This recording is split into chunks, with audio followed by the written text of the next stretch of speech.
Hello YouTube, Alpha White Wolf bringing you the latest Death Battle reaction. I'm finally getting caught up, so after I'm done with this, I'm planning on starting to work on the Draco podcast reaction, because once I'm done with that, I can get to episode 28 and then to episode 29, and then I'll finally be caught up. And then after that, I can start working on some Dungeons and Dragons kind of videos. Damn. It is a sad thing when doing this feels like genuine work. When watching YouTube feels like work, that's how you know your life sucks. But I'm going to be able to have some enjoyment here. So right off the bat, I don't know either of these guys. I have no idea. I have no prediction right now because I do not know either of them. I do not know what their abilities are. They look like lycanthropes, some werewolf looking guys, so I have absolutely no idea who's going to win this. My prediction will come after I actually get to see their backstories, their training, their abilities, and then I'll be able to actually give a conclusive vote to who I think is going to win this. Before we get into this, the usual. If you're new to the channel, hit that subscribe button and ring the bell icon to stay up to date with our uploads. If you like the video, indicate so down below. And if you have suggestions for future videos, drop in the comments. In the link and in the description will be a link to the original video by Screw Attack. They do really good stuff. Screw Attack and Bruva Alphabusa are really like the two big channels that I'm reacting to right now. Baltimore will be reacted to immediately after episode 29. There are some videos that people want from his channel on this one in the reaction, so I'll get to that. Also is a link to Glatorius' Twitter page. I'm still using it primarily for things like polls of what people want to see on the channel next. Audience interaction is always really big. I think it helps really give the foundation for further growth. I try and interact with as many commenters as I can, and one user, Not a Panther, if you're watching this, thank you for all your suggestions. You are one of those ones who gives like a lot of videos to react to, and I just do not have the time in the week to even sit down and watch them, let alone set up everything to react to them. But all that said and done, let's get into this.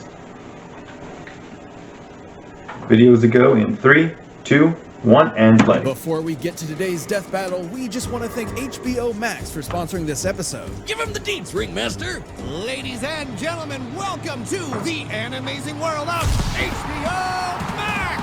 On HBO Max, animation isn't just for kids. They have all-time favorites like Robot Chicken, Samurai Jack, and Full Metal Alchemist Brotherhood. Wait, really? I didn't know they have anime. Time to get your Ghibli fix then. There's a ton on there. Start streaming today. Download the app or visit HBOMax.com to start your free trial. You got that? Okay, time for the main event. Let's get this death battle started! That is one hell of a hype, man.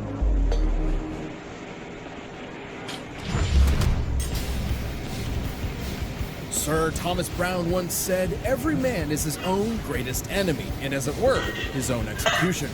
For many, every day is a struggle to restrain the beast within. Or else you might turn into a big old honking werewolf. Such as Sabrewulf, the savage wolfman of Killer Instinct. And Jon Talbain, the Kung Fu Canine Darkstalker. He's Wiz and I'm Boomstick. And it's our job to analyze their weapons, armor, and skills to find out who would win A death battle. Deep in the heart of Germany's Black Forest lies the ruins of Sabrewulf Castle, home to a monster of unspeakable ferocity. I mean, duh, it's called Sabrewulf Castle. What else do you expect? But that monster used to be a man, Baron Conrad von Sabrewulf. Once an aristocrat of wealth and status, his life would drastically change the day he discovered a secret laboratory deep within the castle's bowels. He stumbled onto a treasure trove of monster hunting weapons and relics straight out of his family's secret history. Including a mysterious large claw, which he accidentally cut himself on. Upon the light of the next full moon, the Baron transformed into... A vampire! No, a werewolf. This is the werewolf episode. Come on, Wiz. Spooky castle in the middle of nowhere, a weird cursed artifact. He's got Vaughn in his name. This is totally a vampire backstory. Now, that's for next year. On that night, Baron Sabrewulf became a bloodthirsty beast. You know, the name really screwed him from the start there. Almost like it was destiny.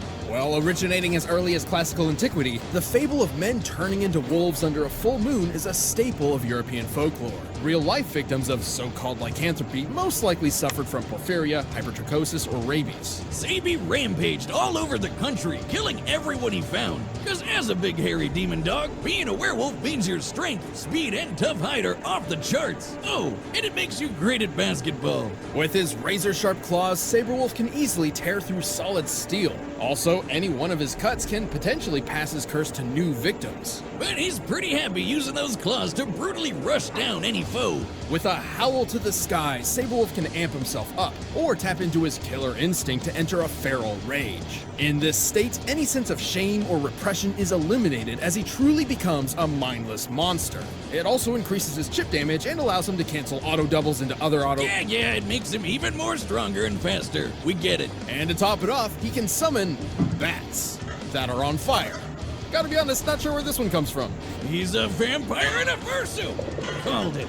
After a night of painting the town red with blood, Sabrewulf awoke to the nightmare that would be the rest of his life. Yeah, he wasn't exactly a fan of the whole werewolf thing, so he did anything he could to stop being a full moon furry. But science and magic couldn't cut it. He descended into madness, but eventually found a possible savior. Your friendly neighborhood soul-crushing megacorporation, Oh Ultratech. god. AKA Evil Walmart.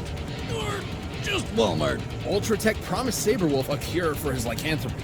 But in reality, their experiments only gave him cybernetic implants in his arms. Cool! And extended his werewolf form to last indefinitely. Oh, so cool!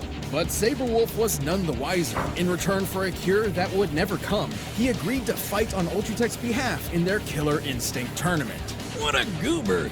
This moron ran around a creepy castle, bumped into something sharp like a dumbass, and now he might not even be potty trained? Then he got duped by the most obviously evil company ever to ruin his life even more. This guy's either the unluckiest schmuck on the planet, or just high off his ass on opium. Actually, he was dangerously addicted to opiates for a time, which only drove him further into madness. Wow, this guy's life sucks. Regardless, Sabrewulf was a fierce competitor. Within the Killer Instinct tournament, he battled and defeated a Nez Perce warrior Thunder, the metallic super soldier Fulgor, and an actual dinosaur. He's certainly among a high tier of the competition. Like Tusk, who can summon friggin' meteors out of the sky. Based on how large this projectile is, its impact should be equivalent to over a kiloton of TNT. Sure, Sabi can't magically call down space rocks, but he can survive a hit like that and dish it back. In the tournament, he won 17 fights in a row. Until he met the warrior monk Jacob. Protagonist, right? And he got his hairy cheeks clapped by an alien McFlurry named Glacius. But even after the tournament, Sabrewulf proved strong enough to tear out his own cybernetic implants. While conducting experiments on him, Ultratech's android CEO Arya had noted that the older a werewolf gets, the more vicious and skilled it becomes, while the loss in strength and agility is negligible. And he proved it in his rematch with Glacius. Who's the clapper of cheeks now, you projectile-spamming snow cone? Most impressive, considering Glacius once got the drop on Arya, whom, according to an official novella, can react within a nanosecond. Holy crap! He's not just your average werewolf, he's a super werewolf! A fighting tournament ass-kicker! Though he will sadly always be on the hunt for a cure that doesn't exist, Sabrewulf is one of the most dangerous monsters and men to ever live.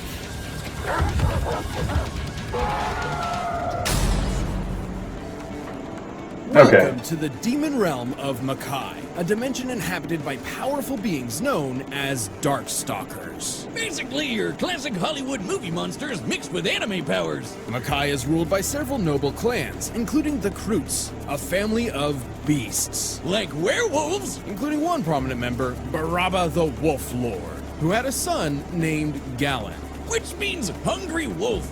Really thinking outside the box with that one, huh? Perhaps he'd prefer his English name, Jon Talbain. Yeah, but his dad is named a freaking Wolf Lord. That's so awesome it almost makes me forget he's a total deadbeat, just like my dad.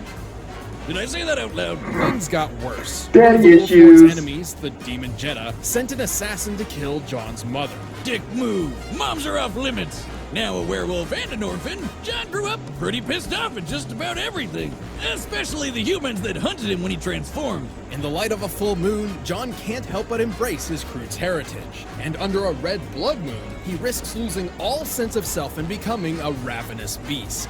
Jon's story was about the same as any werewolves until he happened upon a man who was also half monster and who defeated Jon in combat. With martial arts! Hell yeah! I keep telling people, the only way to solve violence is with a good pair of nunchucks. Jon's new friend did not offer violence, but control. Seeing little other option, Jon accepted a life with his new sensei.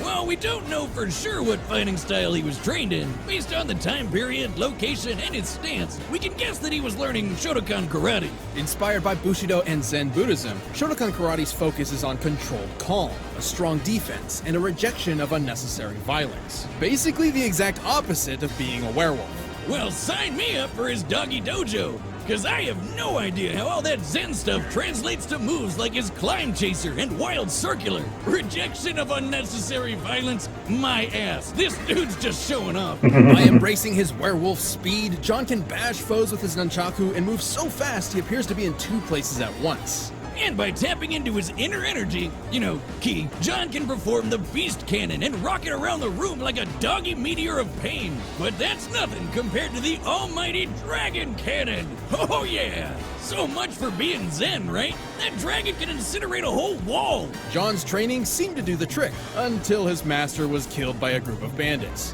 Where was your flaming dragon there, man? Enraged yet again by the cruelty of mankind, but tempered by his master's compassion, Jon became conflicted over his role in a morally gray world, unwilling to fight, but always ready. And by combining his martial arts skills with his natural werewolf powers, he became a wolf man to be reckoned with. His razor-sharp claws can slice through steel, and even punch holes in powerful darkstalkers like Lilith. He's also got those great doggo senses, like super hearing and smell. To demonstrate, I've modulated dummy senses up to the same degree as those of a wolf. I see you find my frequent humiliation amusing. Oh, I do. Boop! In open climates, wolf ears can hear sounds up to 10 miles away. Boomstick, somebody's outside stealing your dune buggy. No, wait, really? And their sense of smell is over 100 times greater than that of a human's. Oh good, the thief got away. What did you smell that told you that? Salt. Lots and lots of salt. And a thick layer of what I'm sure is unreasonably soft fur that you just want to scritch behind the ears. Jon has survived an onslaught of missiles from the Monster Hunter BB Hood. Wait. Who gave Little Red Riding Hood military-grade ordnance? I want to shake their hand. We've seen Jon dodge bullets up close, but he's bragged about being as fast as light speed. Sure, Jon. And he can take down these 5,500-pound alien robots called Heat Souls, which can fly through outer space. Also, it's worth mentioning that Darkstalker society is broken up into different classes based on the strength and power of the individual.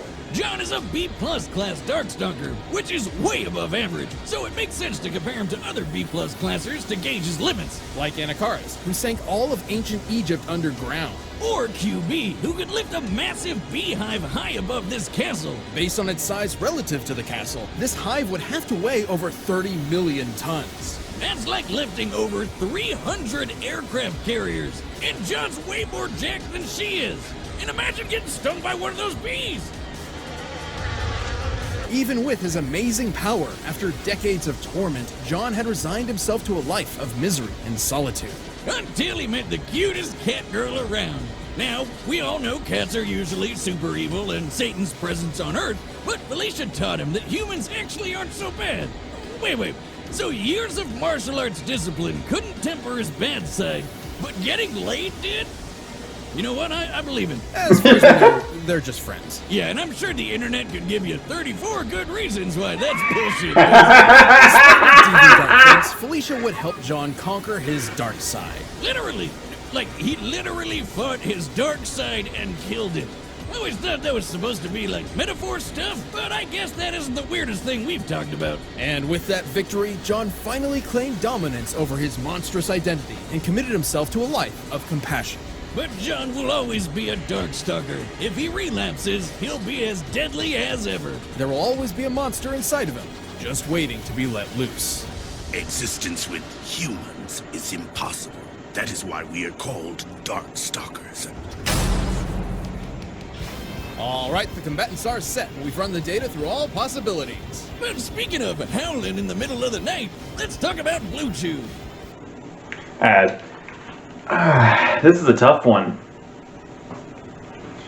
I want to say that I think that it's going to be Jon.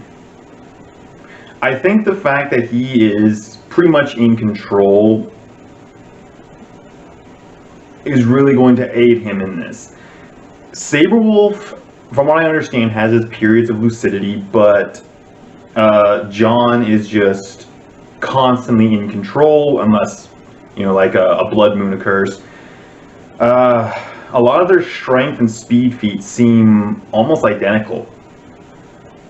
So we'll have to say Jon on the back of his control and his martial arts training.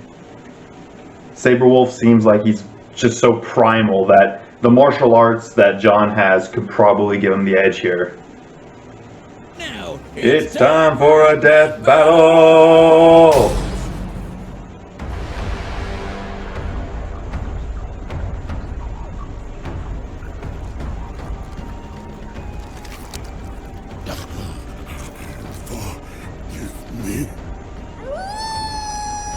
I have no forgiveness left, monster.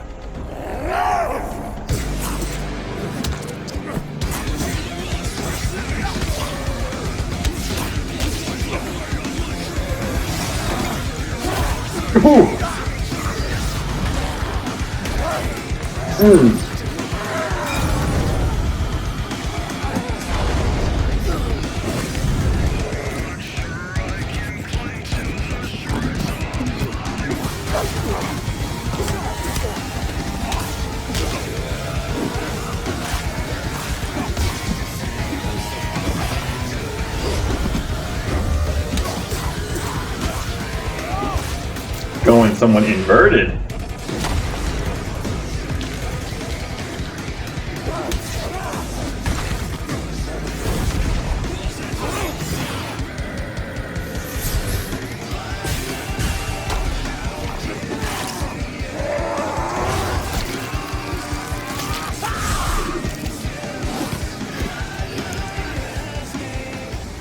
See you taste enticing.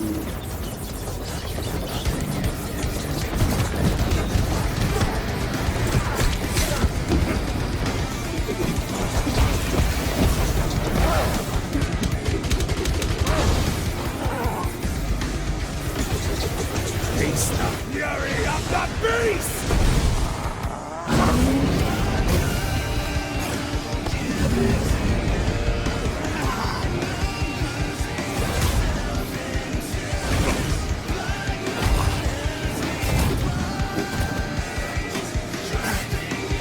Oh no.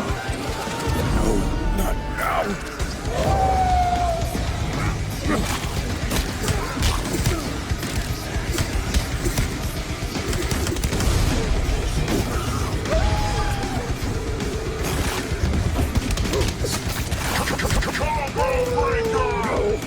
No, not like him.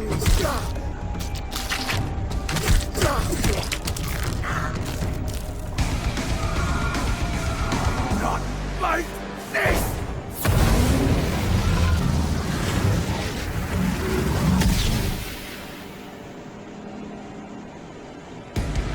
That's a nasty wound. Monster, but tonight I'll make an exception.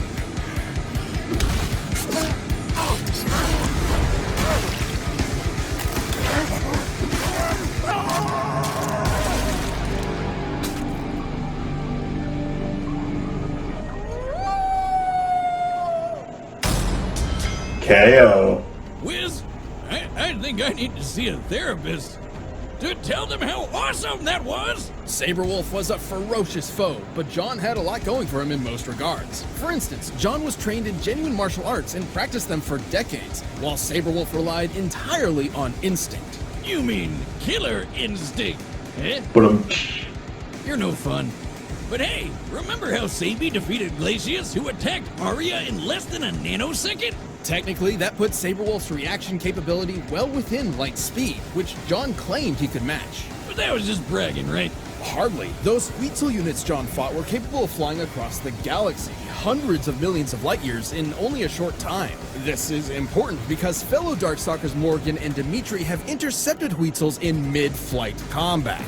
Yeah, those two are A-classers, but B-plus Darkstalkers like Jon have kept up with the higher classes in speed plenty of times. Hell, BB Hood can, and she's a C-class. When it comes to the Darkstalker class system, speed is much less a factor than power and energy levels. To be frank, even if Jon was half Morgan's speed, he'd still be faster than Sabrewulf. So, if anything, he wasn't bragging enough.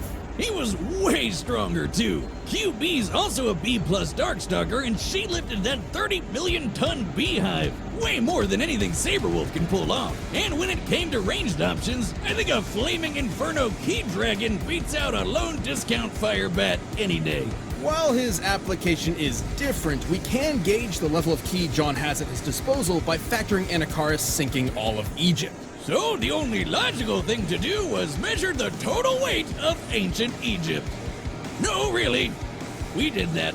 Most buildings in the period were made of clay bricks and about 4.3 meters tall. Adding the known volume of the pyramids and considering additional land, we determined Anakaris' ki had to be strong enough to move a civilization weighing over 1.2 trillion tons. And that's not even counting all the people. Or cats.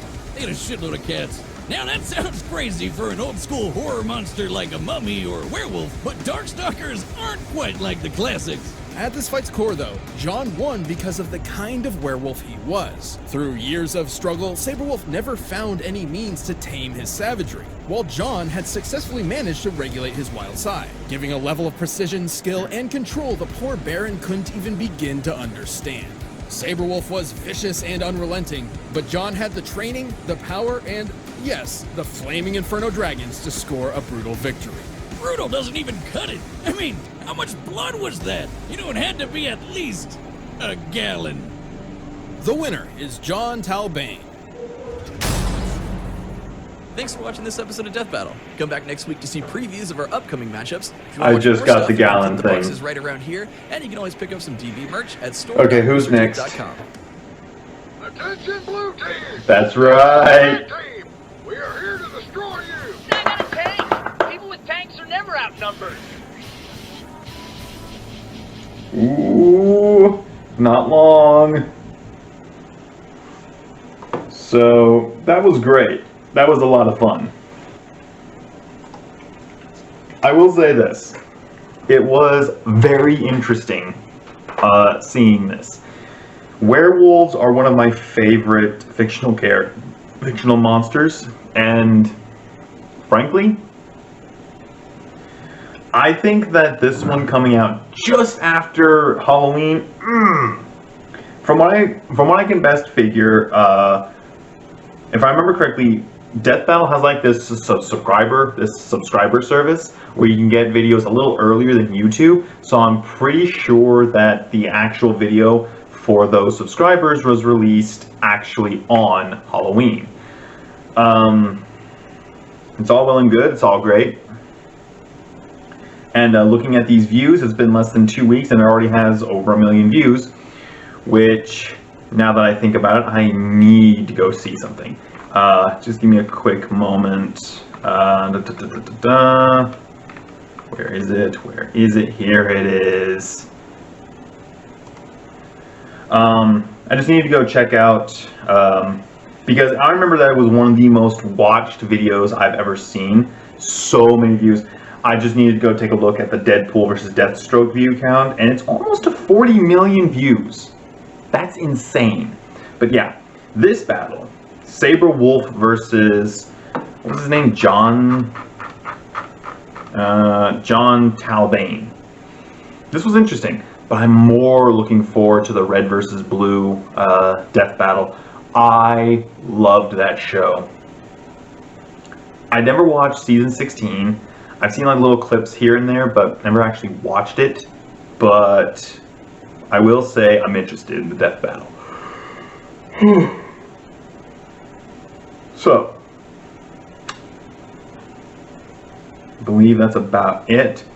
I'm going to go ahead and start editing this footage, getting this video ready for upload, and then afterwards I'll see about knocking out that Draco reaction.